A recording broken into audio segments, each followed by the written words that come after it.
fonctions, obtention d'avantages indus de la part de l'État et le dernier délit, c'est trouble à l'ordre public, c'est-à-dire l'article 80. Ce ne sont que pour ces faits-là qu'il est poursuivi. Est-ce que ce sont des faits qui sont avérés? Non, avéré, je ne peux pas le dire. Ou je ne peux pas dire si c'est avéré ou pas avéré. Vous comprenez?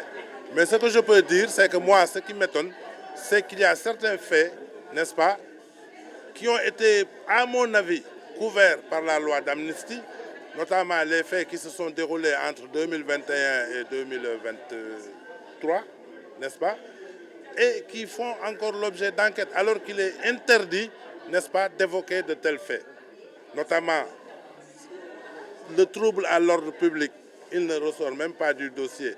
Mais s'il y a pu avoir un trouble à l'ordre public, c'était avant les élections, n'est-ce pas? Or, tous les faits qui se sont déroulés avant les élections sont couverts, n'est-ce pas, par la loi d'amnistie. Et qu'en est-il des autres faits qui sont dans le dossier? Mais les autres faits, vous savez, moi je ne plaide pas à travers la presse ou les micros. Mais ce que je peux dire, c'est que, comme je l'ai dit tout à l'heure, lorsque moi on m'a saisi pour assurer la défense de M. Bandiaki, n'est-ce pas, j'ai tremblé parce que je pensais qu'il allait être poursuivi pour meurtre et pour assassinat. Donc quand je suis arrivé et que j'ai vu l'enquête, j'ai dit, grande a été ma surprise de constater qu'en réalité, on le poursuivait pour usurpation de fonction. Sur son passeport, il est inscrit agent administratif, mais je me suis demandé pourquoi n'a-t-on pas convoqué la personne qui lui a attribué cette qualité. La deuxième chose, il loge dans un bâtiment administratif. Pourquoi n'a-t-on pas convoqué la personne qui lui a attribué ce bâtiment? Et il a évoqué les noms des personnes qui lui ont attribué ces avantages.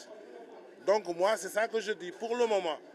Mais je ne peux pas, moi, me précipiter à aller plus vite que le juge. Mais vous tous, tant que nous sommes surpris que ce dossier n'aboutisse pas à l'enquête sur l'assassinat, n'est-ce pas, de ces deux personnes-là. Maintenant, quelle est la situation actuelle de votre client? Bon, la situation actuelle, il a été mis sous mandat de dépôt. Donc nous, aujourd'hui, notre travail va consister à essayer à le faire entendre rapidement, n'est-ce pas, pour pouvoir demander la liberté provisoire. Vous êtes optimiste par rapport à ça? Je suis très optimiste. Pour moi, il n'aurait même pas dû aller en prison. Parce que la montagne a accouché d'une souris. Vous voyez, vous tous, vous avez suivi ce qui a été dit à son propos.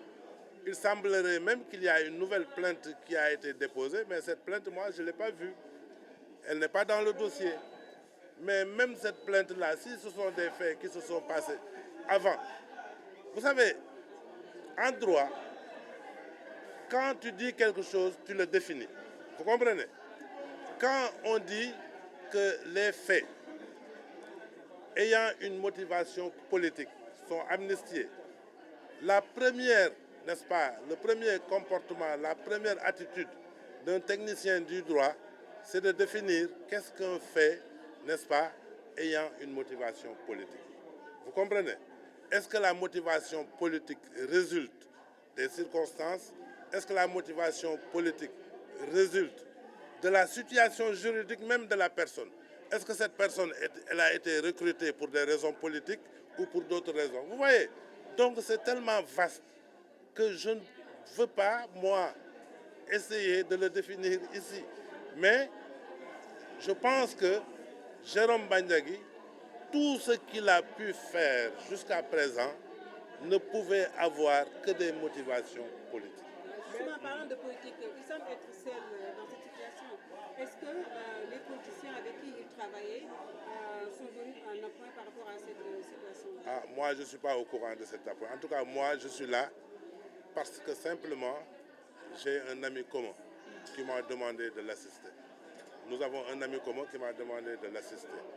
Et moi, je le connaissais auparavant. Je savais que c'était une personne bien, magnifique, n'est-ce pas, qui était adulée, même par certains qui sont en train aujourd'hui de le poursuivre. Hein? Il était l'intermédiaire entre eux, parce que j'ai vu certains qui disaient qu'il était puissant. Oui, il était puissant. par sa proximité avec le président. Et certains en ont bénéficié. Aujourd'hui, c'est ceux qui en ont bénéficié, qui l'ont lâché d'une part, et qui sont en train de l'envoyer à l'enfer d'autre part. Maître, vous êtes son poste. Je ne suis pas commis d'office. Nous sommes deux avocats. Moi, j'ai été commis par, comme je vous l'ai dit, un de nos amis communs. J'ai un autre confrère, Maître Faragomis, qui est son avocat attitré, qui est à côté de moi. Des perquisitions ont été faites, notamment à la demeure de Bandiaki et celle de Farbangom. Avait-il le droit de perquisitionner ces demeures-là? Ça, je réglerai ça devant le juge. Mais ce que je peux dire, c'est que dans un état de droit, n'est-ce pas, l'état de droit réalise toujours un équilibre entre l'autorité et la liberté. Mais l'équilibre doit être favorable à la liberté. C'est ça un état de droit. Parce que la démocratie, quand même, plus l'État s'abstient d'entraver les libertés individuelles, plus, n'est-ce pas, on appréciera cet État-là comme étant un État de droit. Vous comprenez? S'agissant de cette affaire, en l'espèce, on aurait pu convoquer M. Bandiaki pour qu'il aille répondre. Ça n'a pas été fait. La police a débarqué chez lui et il ressort du PV et des écrits même des policiers qu'ils ont dit qu'ils sont partis là-bas, c'est sur instruction de l'autorité. Alors, la question que je me suis posée, moi, quand tu me dis quelque chose, je me pose toujours des questions. Quelle autorité? Est-ce l'autorité judiciaire? Je ne le pense pas. Parce que l'autorité judiciaire ne fonctionne pas comme ça. Vous comprenez? Autorité administrative, peut-être leur supérieur hiérarchique. Pourquoi? Je ne sais pas. Vous voyez? Donc ils ont débarqué manu militari chez lui, ils ont pris ce qu'ils ont pris, ils sont revenus là-bas, ils n'ont pas trouvé des éléments, n'est-ce pas, qui étaient susceptibles de les éclairer par rapport à ce que tout le monde pensait. Quelqu'un, disent-ils, s'est présenté spontanément, il s'appelle Ndiak Diop, je crois, et qui a dit qu'il avait vu en 2021 M. Bandiaki au domicile de Farbangom avec des gourdins, des trucs. Mais ces faits-là, je dis ces faits-là, je le dis, sans porter des gants, même si ces faits-là existaient, ils sont couverts par la loi d'amnistie. Vous comprenez? Et dans un état de droit, on doit respecter les lois. Et c'est cela qui a justifié, n'est-ce pas, la perquisition qui a été effectuée chez Farbangom. Et la perquisition a été faite à son absence. Or, pour perquisitionner chez quelqu'un, il doit être présent ou il doit désigner quelqu'un comme mandataire pour qu'il soit là.